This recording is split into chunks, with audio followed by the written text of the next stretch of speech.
Selamat pagi, siang, sore, malam. Oke.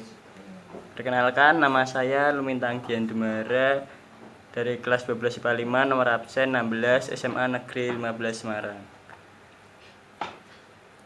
Yang terhormat Ibu Lili Zulmadara selaku guru pembimbing. Yang saya sayangi dan saya rindukan teman-teman saya semuanya. Saya di sini akan menjelaskan tentang katabolisme, respirasi aerob dan respirasi anaerob. Cekidot.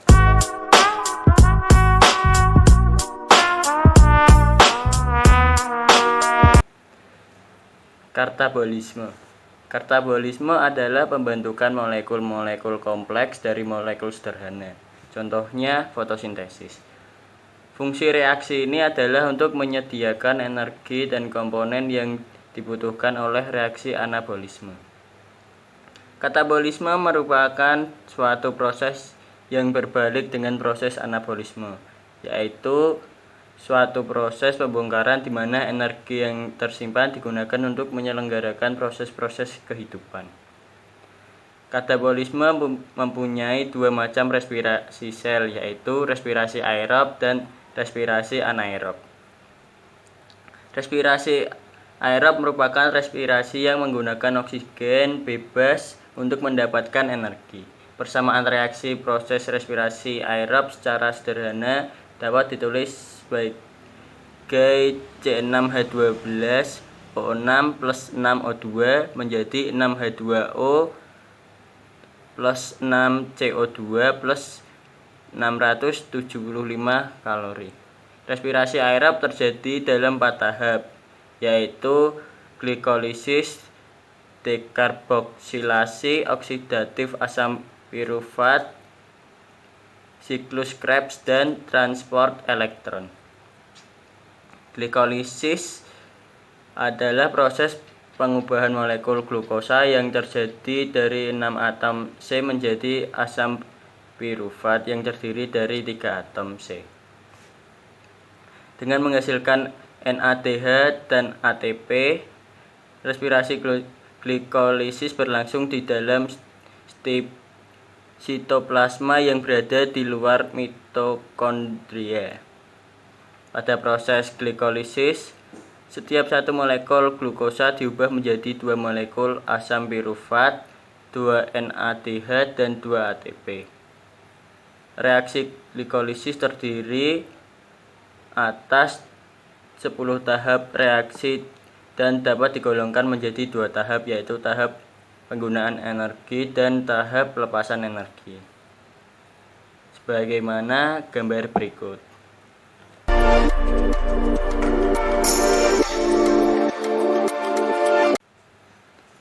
Dekarbonasi oksidatif asam pirufat berlangsung pada matriks mitokondria. Proses ini mengubah asam pirufat yang senyawanya berkarbon 3 menjadi asetik KOA yang senyawanya berkarbon 2.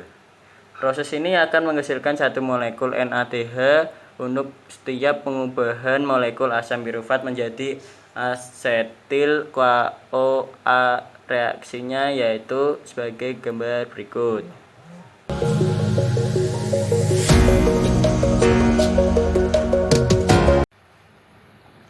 Siklus Krebs. Siklus Krebs berlangsung dalam matriks mitokondria. Tahapannya diawali dengan masuknya asetil KOA yang beratom C2 yang bereaksi dengan asam aksolaosetat yang beratom C4, menghasilkan asam sitrat yang beratom C6. Asam sitrat melepaskan satu persatu atom C-nya hingga akhirnya kembali menjadi asam oksaloasetat yang beratom C4.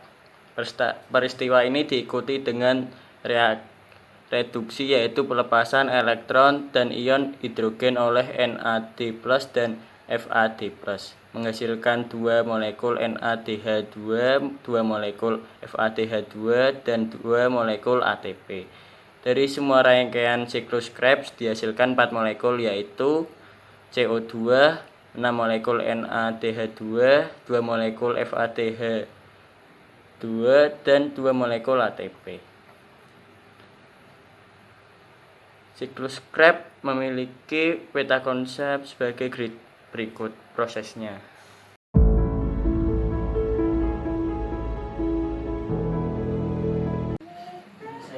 Transport elektron terjadi di membran dalam mitokondria. Proses transport elektron ini sangat kompleks. Pada dasarnya, elektron dan H+ dari NADH dan FADH2 dibawa dari satu substrat ke substrat lainnya secara berantai. Setiap kali dipindahkan, energi yang terlepas digunakan untuk mengikat fosfat anorganik ke dalam ADP sehingga terbentuk ATP.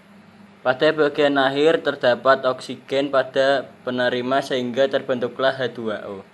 Sejak reaksi glikolisis sampai siklus Krebs telah dihasilkan NADH sebanyak 10 dan FADH2 2 molekul. Dalam transport elektron, NADH dan FADH ini mengalami oksidasi.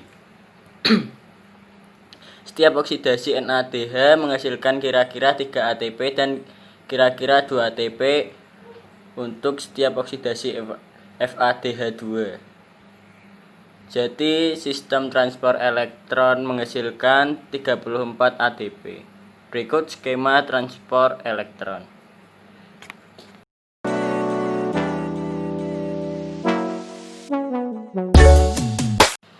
Yang kedua yaitu respirasi anaerob. Respirasi anaerob merupakan reaksi pemecah karbohidrat untuk mendapatkan energi tanpa menggunakan oksigen sebagai penerima elektron akhir pada saat pembentukan ATP. Respirasi anaerob disebut juga fermentasi. Contohnya adalah fermentasi alkohol, yaitu pembuatan tape singkong. Sekian presentasi dari saya tentang katabolisme. Jika ada kesalahan tutur kata, saya mohon maaf.